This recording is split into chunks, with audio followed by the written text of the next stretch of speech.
So, hi guys. Good morning. So, yun na nga. Ngayong araw na to, syempre, umaga, magluluto tayo ng isang napakasarap na ulam para sa ating almusal. So, ngayon, naghihiwa tayo ng labong. Labong guys, ang lulutuin natin, labong na ginataan with lempo. Halo natin lempo. So, mas masasarap sa ito guys kung may kasamang mga sugpo o kahit ano pang mga pangsahog dyan. Atay na manok, batikulon, pwede naman siguro. Pero sa akin, ang hinalo ko lang, lempo lang. So ngayon, hiwain lang natin siya ng maninipis. Piler ang ginamit ko dyan.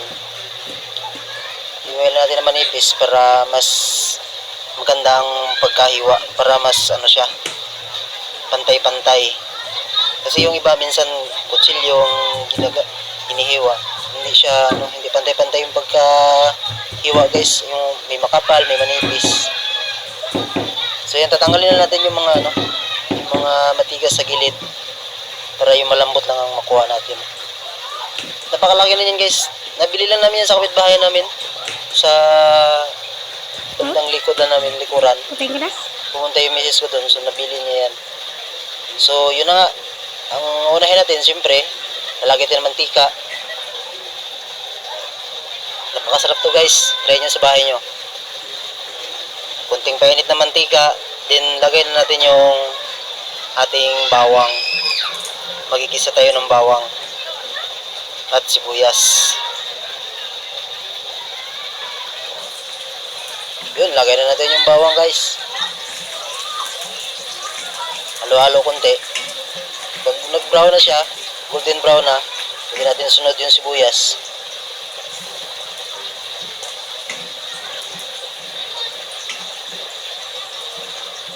Yun, ganda na ang kulay guys.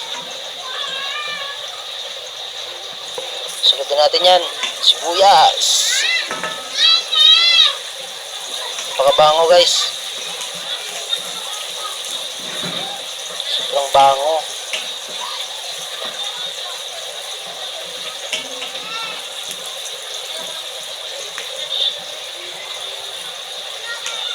So yan, pag golden brown na rin yung ating sibuyas, lagyan na natin yung karne. Yung mga pangsahog natin, yung limpo.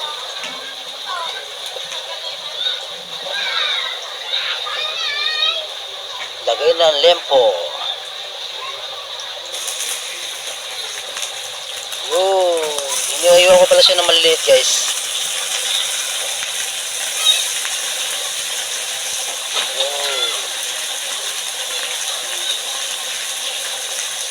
Siyempre, lagyan natin ng paminta,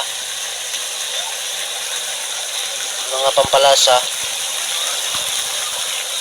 Nilagyan ko na rin pala yan ng guys, patis. Konting patis lang para hindi siya magalat. Pwede ka naman mag-adjust pag paluto na siya mamaya, pwede mo siyang tikman. Mas maganda na yung hindi mo siya titimplahan kaagad ng kasi pag napasubrahan ng alat, hindi mo na siya ma-adjust.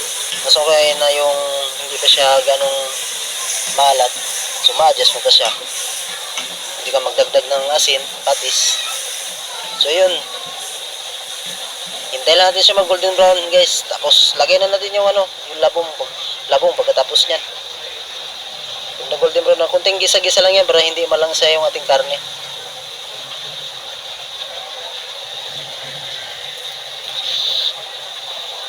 Yun, nilagyan ko na rin ng asin yan guys. Pero konting asin lang. Yan. Sarap talaga nito kung may sugpo pa guys. So try natin yun. Try ko yung may sugpo. Kasi dito kasi sa amin wala mabilihan yan. Punta ka pa ng punta ka ng Quezon, Palawan, punta ka ng Puerto, Palengke para makabili ka lang. So malayo yun sa amin. Yan, takpan mo natin. Ayan guys. Yung nga pala kanina, nilagyan ko ng nilagyan ko siya ng aswiti. Baka nagtaka kayo bakit ganun yung kulay. So nilagyan ko ng aswiti, hindi ko na pinakita sa video. Nilagyan ko na siya. Nasa sa inyo lang naman yan guys kung lagyan nyo siya ng aswiti o hindi. Ako nilagyan ko kasi para medyo attractive yung kulay. Parang mas masarap siya kainin pag ganyan yung kulay. Tingnan mo. Diba?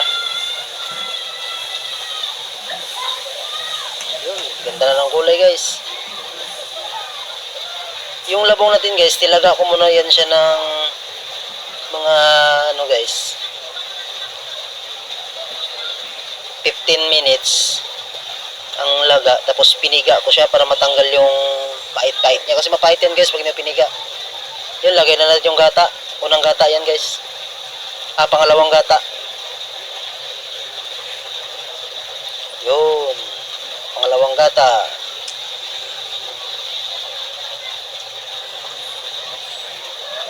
Ito kasarap nito. Ang ganda ng gulay guys Law na nung nalagyan na siya ng gata.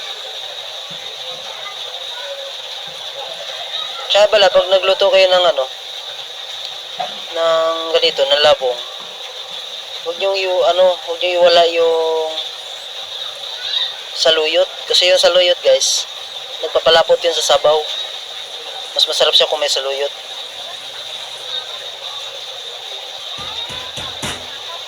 Yan, lagay natin yung saluyot. Daming saluyot ngayon dito sa amin Tugtubuan. Kahit hindi mo itanim yan guys, may tumubo sa inyo, putulin nyo, kahit putulin nyo yan. Pagsunod tubo, sunod ng season nila, tutubo ulit yan. So yan, dinamihan namin yung saluyot para mas malapot. Sarap yan guys, saluyot. Pampalapot ng sabaw. Lalo na pag mga labong, may mga gata, di ba? Try nyo, napakasarap to.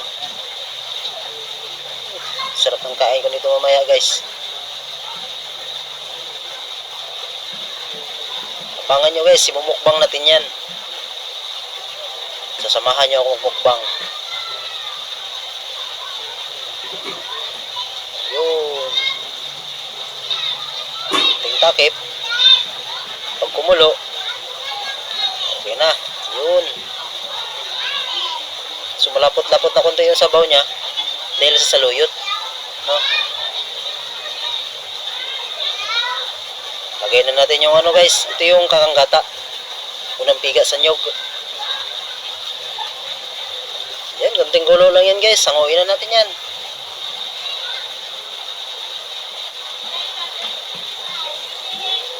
Pakasarap na. Ako'y nalalaway na. Laway na sa aking ginuluto. Charot.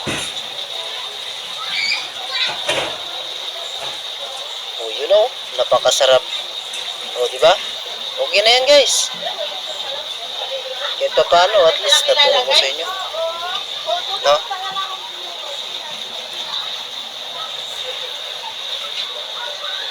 Yun. Okay na yan guys. Kunting tikim na lang. Lasahan.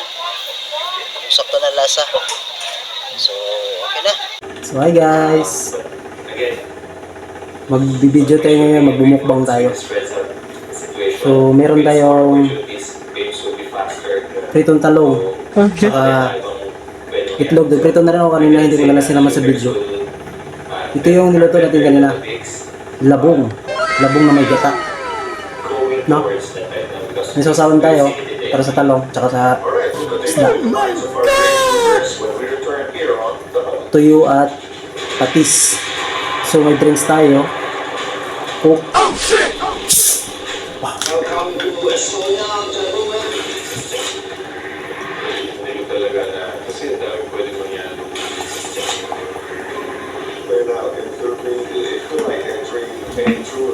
Yun. So, ano na nga, umpisa na natin to. Tara, samahan nyo ako. Let's eat.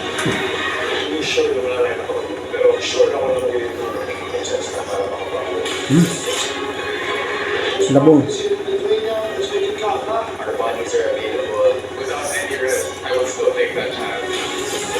Sarap.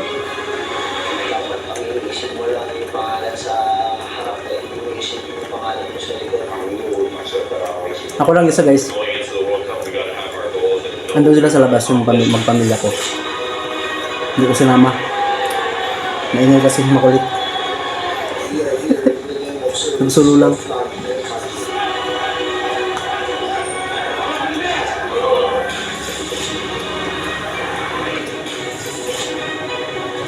Talong. Sarap to guys.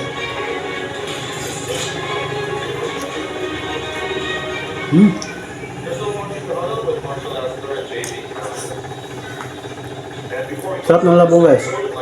Try nyo sa bahay nyo. Nilagyan ko siya ng aswite. Kaya ganito yung kulay niya. Managdag gulay. Para mas maganda tingnan. Attractive.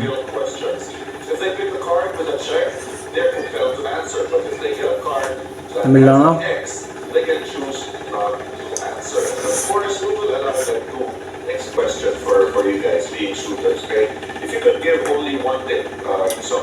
Nalo ko yan sa kanya. Karni. Limpo.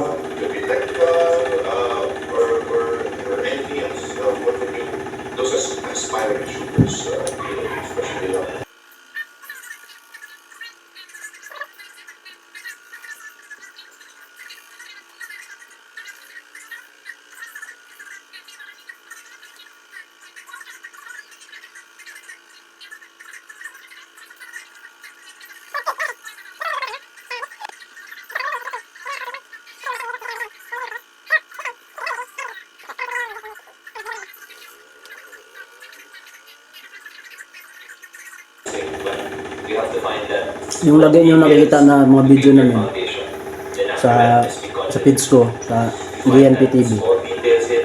Lagi kami sa beach. Baka nagtataka kayo bakit doon na lang kami lagi sa spot na yun. Kasi pag-aari yun ng mga magulang namin guys. Kumbaga, sa amin na rin talaga yun. Kami lang tao doon. Apat na magkapatid. Yung tatay ko tapos mga kapatid niya. Tatay ko ng pinakapanganay. Kumbaga conjugal ba nila. So hinati-hati nila na pati yung yung beach. So doon kami lagi sa area namin, sa area ni tatay. Siya naman nakatira doon talaga. Sa area niya. Sa area ng iba, may mga caretaker, may mga bantay din sila. Kaya malaya kami doon. Pumupunta kita ng oras, kahit gabi na.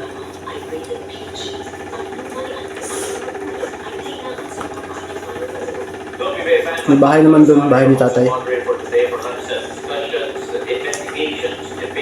Libre, walang bayad. Sabi,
5'10" player or lower than 5'10" player who has played in the league. Doesn't even need the offensive to ask for more time. Just being greedy there.